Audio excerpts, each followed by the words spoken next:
La Voix de l'Amérique. L'Assemblée nationale burkinabé a été incendiée. Le gouvernement a annulé la réforme de la Constitution qui devait permettre au président Blaise Compaoré de se maintenir au pouvoir. Et maintenant, la rue réclame carrément son départ.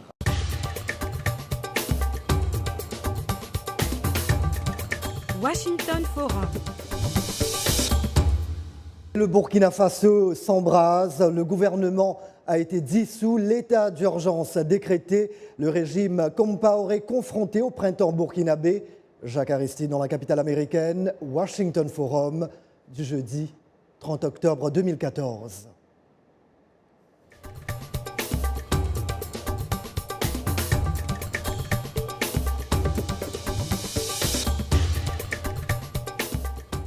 Les aléas du direct. Bienvenue et mille merci de votre fidélité à Washington Forum que vous propose la VOA. La situation a donc dégénéré ce jeudi au Burkina Faso avec des scènes d'émeutes à Ouagadougou, la capitale, comme à Bobo-Dioulasso, deuxième ville du pays.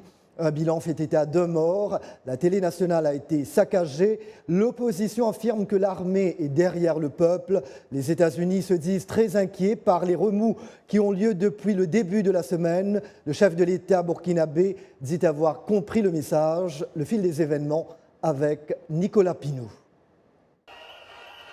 Par centaines de milliers, les Burkinabés sont descendus dans la rue cette semaine pour dire non à l'inévitable modification de la Constitution.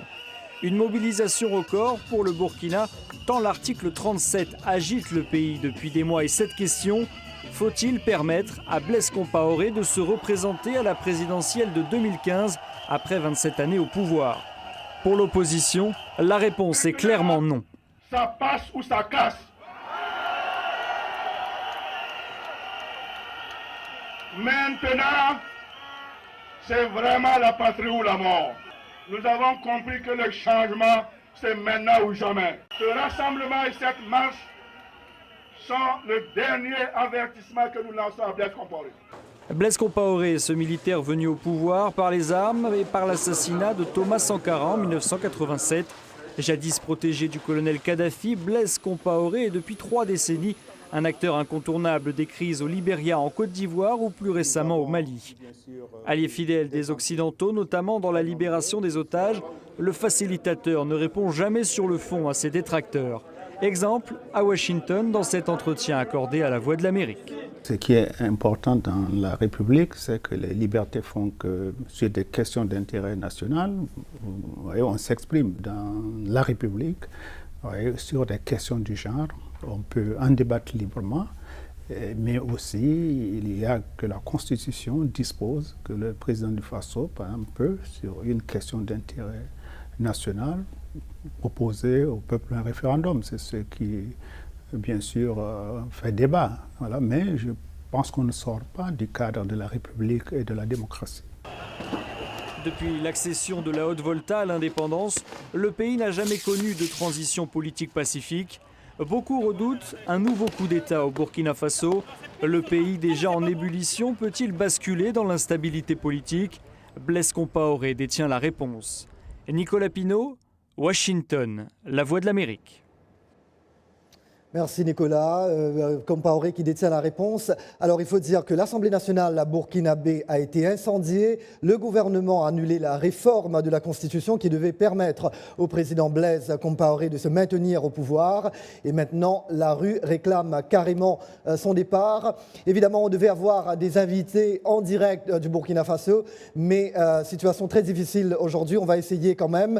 Mais avec moi sur ce plateau, j'ai 2 invités. Et notre correspondante de la VOA pour l'Afrique de l'Ouest, Anne Louk, suit les événements depuis Dakar au Sénégal. Elle nous rejoint via Skype. Avec moi ici, le Burkinabé Drissa Dao, établi ici aux États-Unis, et le docteur Georges Makita Aloula, homme politique congolais. Il a été candidat à la présidentielle de 2006 en RDC. Je pense qu'il sera candidat à nouveau aux prochaines présidentielles dans son pays. Alors, Anne, si vous m'entendez, quelle est la situation ce jeudi soir ? Maintenant, tout le pays, tout le Burkina attend avec impatience soit l'annonce des militaires, soit l'annonce du gouvernement sur le sort du président Compaoré. Les militaires avaient dit qu'ils allaient faire une annonce vers 14 heures. On est déjà à 19 heures, ils n'ont rien dit. On entend qu'il y a une délégation des manifestants avec quelques membres des militaires qui sont allés au palais présidentiel pour parler un peu avec le président. Mais depuis lors, on n'a pas de nouvelles. Oui, et on apprenait que les manifestants se dirigeaient vers le palais présidentiel, mais le président a émis un communiqué ce jeudi soir. Et évidemment, beaucoup se demandaient où se trouvait le président Compaoré. Mais voilà, il a instauré donc l'état d'urgence, il a dissous le gouvernement. Oui, c'est ça qu'on entend, c'est ça le communiqué. Et aussi, il a dit qu'il va ouvrir des négociations avec l'opposition.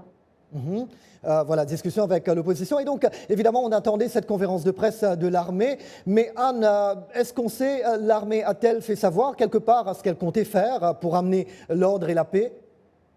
Non, c'est un peu confus parce que on a entendu qu'il y avait des soldats qui étaient dans la rue avec des manifestants, mais en même temps, on entend qu'ils étaient là au QG en train d'essayer de voir ce qu'ils allaient faire.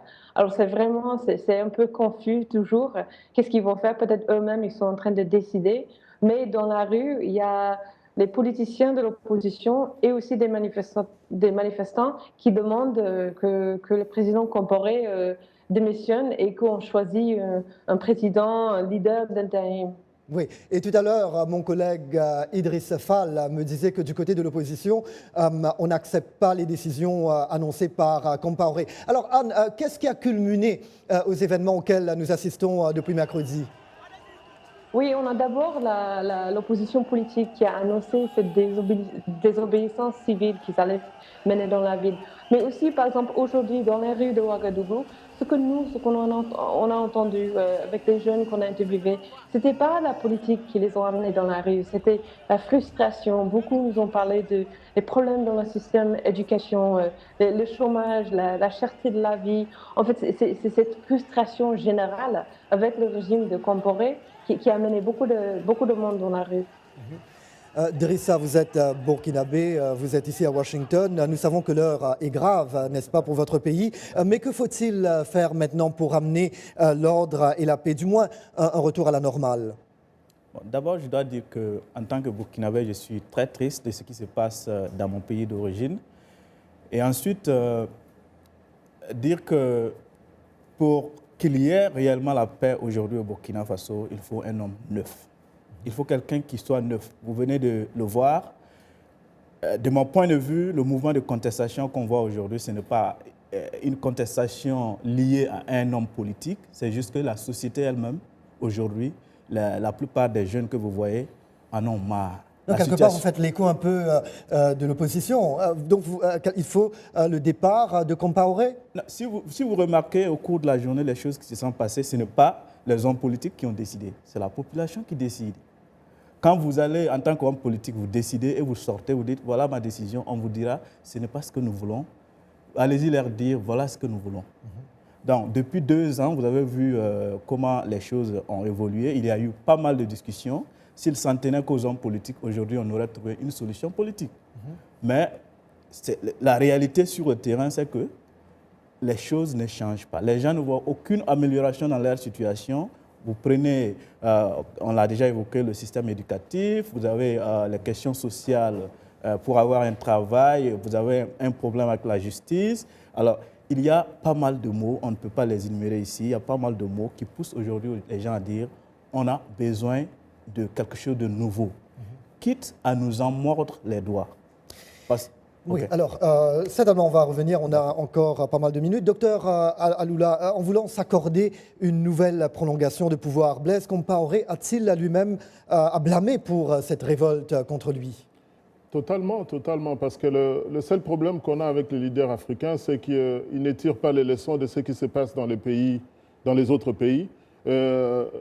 Aujourd'hui, ce qui arrive au Burkina Faso, je sais qu'un certain nombre de dictateurs dans leur propre pays ont tourné leur chaîne de télévision pour mettre d'autres émissions au lieu de relayer les informations qui se passent au Burkina, ce qui les aurait permis de tirer les bonnes leçons pour le futur, pour eux et pour leur pays. Alors, comme l'opposition burkinabé, est-ce que vous pensez que Compaoré doit partir maintenant? Il a annulé ce projet de modification de la Constitution. Il a dissous le gouvernement et il veut travailler maintenant avec l'opposition. N'est-ce pas suffisant?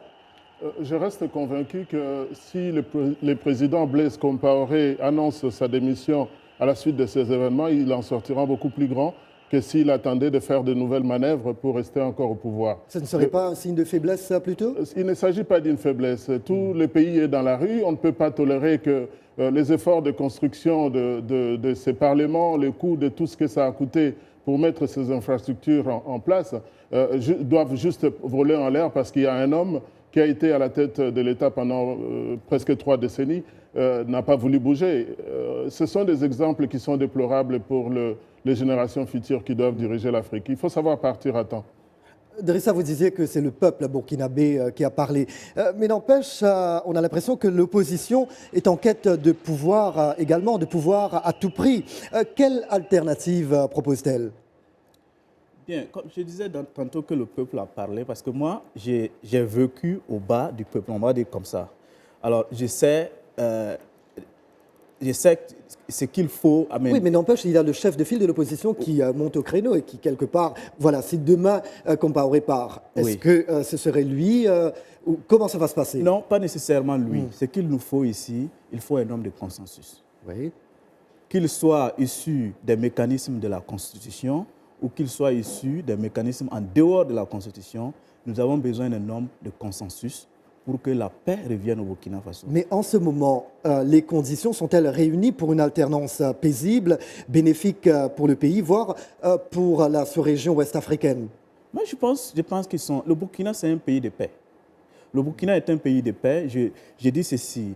Si les opposants, les hommes politiques, les leaders de l'armée se concertent, ce qui est en cours actuellement selon les informations que j'ai reçues, et s'accordent sur un nom, quelqu'un qui va diriger quelque chose comme une transition, vous verrez dès demain, il y aura la paix à Ouagadougou. Personne, tous ceux qui sortent pour s'exposer, personne ne veut qu'il y ait autant de dégâts, autant de morts au Burkina Faso. Donc, encore une fois, il faut un homme de consensus. Voilà. Et il y a eu des réactions évidemment de l'étranger. L'administration Obama est profondément préoccupée par les événements au Burkina Faso. Est-il possible ce soir de rassurer la communauté internationale, Dr Lula? Oui, c'est possible de rassurer la communauté internationale. Comme je dis, en 24 heures, beaucoup de choses peuvent changer. Oui. Le président Blaise Compaoré a vu ce qui s'est passé dans plusieurs pays comme en Libye, en Égypte et ailleurs. Et je crois qu'il peut faire économie à tous ceux qui l'ont entouré pendant ces 3 décennies. Ils doivent être en mesure de pouvoir ramener la paix dans son pays et laisser comment on dit, une legacy, un héritage politique, un héritage à l'Afrique tout entière qui est en train de les regarder. Parce qu'il y a une vie après la présidence de la République et je crois qu'il doit prendre cette opportunité. Les lignes rouges ont été franchies, voir la marée humaine qui a traîné à Ouaga et l'esprit du Burkina qui est assez particulier. C'est un peuple qui, du moins, sait ce qu'il veut, malgré la situation sociale, s'est permis d'enfreindre. On dit aujourd'hui qu'avec toutes ces difficultés, que le peuple est dans la rue, c'est au président burkinabé de rassurer le monde. Voilà, je le disais tout à l'heure, on avait prévu d'avoir des invités tant du côté du gouvernement que celui de l'opposition, d'intervenir ce jeudi soir en direct dans cette émission, mais malheureusement, la communication est très difficile. Alors, certains disent que Compaoré, quelque part maintenant, il a besoin d'un médiateur pour faire l'avocat du diable. Le président Compaoré est souvent chargé des grandes médiations ouest-africaines, même si parfois sa crédibilité a été mise en cause. Un bref rappel, le dialogue intercongolais en 2006, l'accord de Ouaga entre les Ivoiriens Laurent Gbagbo et Guillaume Soro en 2007, si on arrive à voir cela à l'antenne, la sortie de crise guinéenne en 2010, et l'arbitrage dans le conflit malien après le putsch de 2012. Le négociateur Compaoré a également obtenu des libérations d'otages occidentaux capturés par des terroristes dans la bande sahélo-saharienne. Alors, docteur Alula, au vu de la situation sécuritaire de la sous-région, le départ de Compaoré pourrait-il signifier la perte d'un faiseur de paix, comme il est parfois présenté par ses alliés ? Non, pas du tout, parce qu'en ce moment, on a vu que des chefs d'État ont une vie après leur présidence. Donc, si le président Compaoré, qui s'est illustré avec les tableaux que vous venez de donner pour montrer qu'après la présidence, il peut encore servir dans pas mal de conflits qui pourraient arriver, mais surtout en prenant cette décision qui n'est pas facile à prendre, mais qui les sortirait totalement grandis s'il décidait de déposer aujourd'hui ou demain au Burkina Faso. Et je crois aussi que ça lui permettrait de donner au peuple burkinabé cette chance qu'ils peuvent avoir, qu'ils puissent avoir aussi un ancien président de la République vivant, comme on le voit au Sénégal, comme on le voit au Ghana, comme on le voit dans beaucoup d'autres pays. Le peuple africain a évolué. Et je voudrais aussi prendre une seconde pour saluer la mémoire du président zambien qui est décédé. Et l'Afrique a eu un président blanc qui est en train d'assumer l'intérim en Zambie. C'est une preuve que le peuple a évolué et que c'est très important que le président Blaise Compaoré puisse prendre une décision qui pourrait l'agrandir et de pouvoir lâcher. Anne, vous êtes avec nous que dans cette première partie du Washington Forum. Quelles sont les dernières informations dont vous disposez provenant du Burkina Faso ? Oui, non, c'est toujours qu'on attend. On attend pour voir qu'est-ce que les militaires vont dire. Est-ce qu'ils vont laisser Blaise Compaoré rester au pouvoir ou pas ? C'est ça la grande question ce soir. Je vous remercie, Anne. Voilà, je vous prie de rester avec nous. Washington Forum revient après ce message important concernant l'épidémie d'Ebola en Afrique de l'Ouest.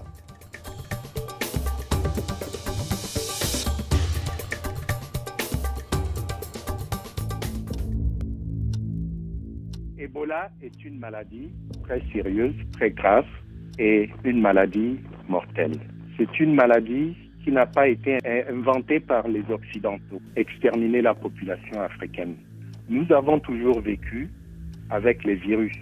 Ça fait partie de l'écosystème du monde depuis toujours. Les virus ne discriminent pas contre toutes les races.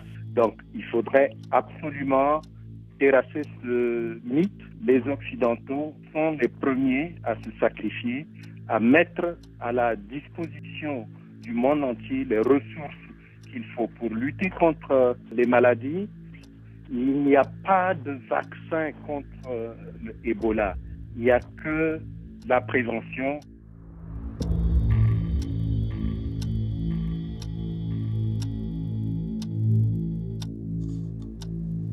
Jacques Aristide, de retour avec vous. Merci de votre fidélité. Nous braquons les projecteurs sur la crise politique au Burkina Faso.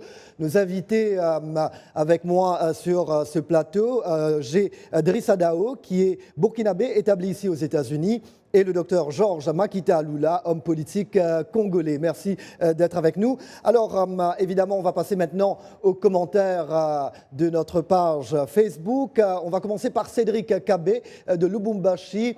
Allez-y les hommes intègres, mais ne vous faites pas voler votre révolution par les dinosaures déchus.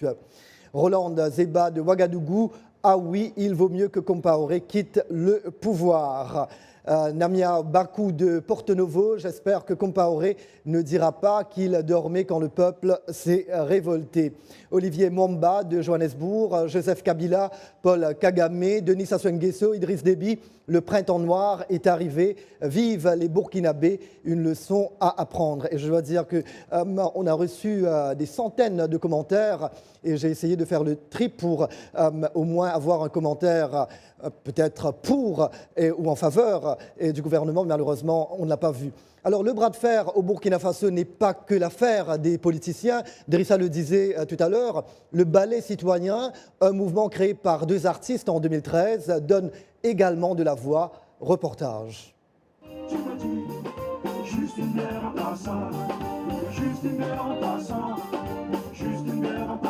Les leaders de ce mouvement sont deux artistes musiciens populaires, Smokey et Sam Skalecha. Récemment, ils ont organisé des concerts pour mobiliser les jeunes à participer aux prochaines échéances électorales. Smokey nous explique qu'en tant qu'artiste engagé, il a décidé de faire la politique pour joindre l'acte à la parole et ainsi montrer aux jeunes qu'ils peuvent faire changer les choses. Le ballet citoyen est un mouvement politique dont le but n'est pas de conquérir le pouvoir, mais simplement de travailler dans le sens d'obliger les autorités qui ont en charge la gestion de la chose publique, de travailler dans le sens des intérêts des citoyens que nous sommes. Sam Skaleja dit qu'il veut sensibiliser les jeunes à s'engager pour leurs droits. Pour nous, c'est d'inviter la jeunesse à rejoindre cette lutte-là de sensibilisation, cette lutte d'éducation de la jeunesse au respect des droits de l'homme, au respect de la démocratie, au respect des règles. Les clubs ballets citoyens s'organisent dans les rues en plein air. Il n'y a pas de siège. C'est ici qu'on entend les soucis et les frustrations des jeunes. Le président actuel, dans beaucoup de ses discours, il a eu à parler de ça. Il va lutter contre le chômage, la délinquance, problème d'emploi, il va tout régler. Mais jusqu'à présent, rien. Voilà. Selon l'Observatoire national pour l'emploi et la formation professionnelle, en 2013, 51% des jeunes burkinabés de 18 à 29 ans étaient sans emploi. On ne peut pas avoir de l'avenir dans un pays qui n'a pas d'avenir. Mais je crois qu'actuellement, la jeunesse est déterminée à faire changer les choses. Et je pense que s'il y a un changement, on a de l'avenir dans ces pays-là. Aujourd'hui, là même, là, pour être manœuvre là même, là, si tu ne te lèves pas à 4 h du matin, là, tu ne peux plus avoir ça. Parce qu'il n'y a plus rien pour les jeunes. Tout est bloqué dans un seul clan. Il faut qu'on réunisse les conditions. Et ces conditions-là, c'est des états de droit, c'est des états démocratiques où les institutions sont respectées, où on a des institutions qui sont fortes, comme Barack Obama l'avait dit. Nous avons pu entrer en contact avec l'un de nos invités à Ouagadougou, le professeur Augustin Louada, directeur exécutif du Centre pour la gouvernance démocratique. Professeur, merci d'être avec nous. Alors, je vais vous demander quelle est la situation en ce moment, ce jeudi soir, à Ouagadougou?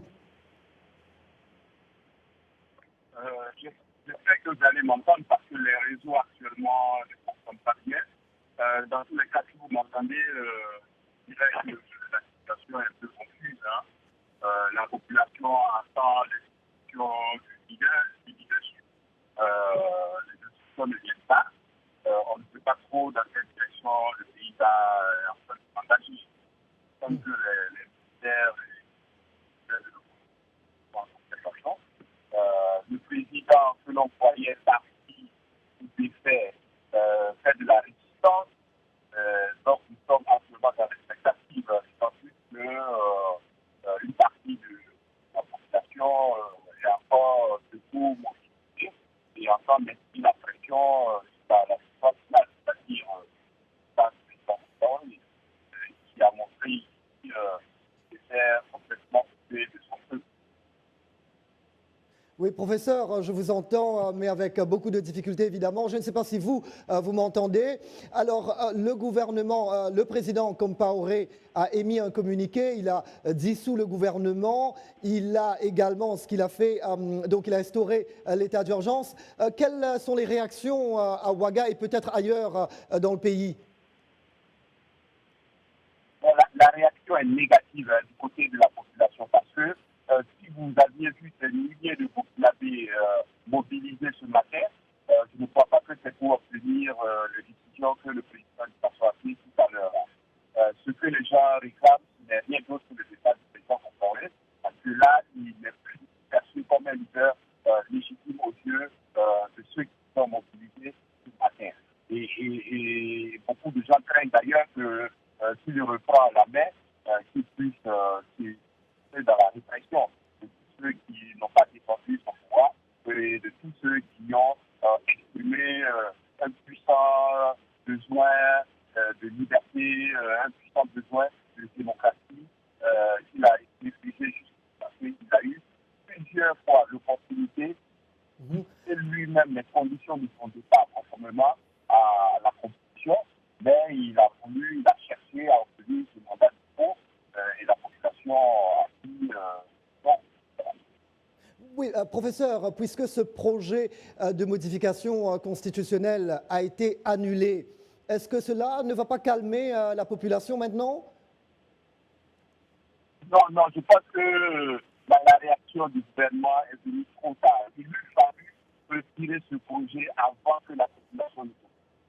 Je crois que les décisions qui sont prises là sont que le médecin après la mort, ça ne va pas suffire à calmer les acteurs de la population mobilisée. Ça ne va pas répondre à leurs attentes. Je crois que ce qu'ils attendent, c'est tout simplement une transition encadrée vers une démocratie authentique où on n'aurait plus des hommes forts, mais des hommes forts, mais donc vous voulez dire que quelque part la rue réclame carrément son départ maintenant. C'est ce qu'il faut? Oui, je vous assure que ceux qui se sont mobilisés ce matin, il y a des gens qui ont perdu leur vie. C'est pas pour obtenir le maintien du président Compaoré. Je crois que ça a commencé avec une revendication express par rapport à la concept de la Constitution. Mais je pense que ce que les gens attendent actuellement, c'est une transition vers une démocratie authentique, comme je l'ai dit. Mais ils ne veulent plus voir le président Compaoré même en fait. Et professeur, je posais la question à mes invités sur le plateau avec moi ici à Washington.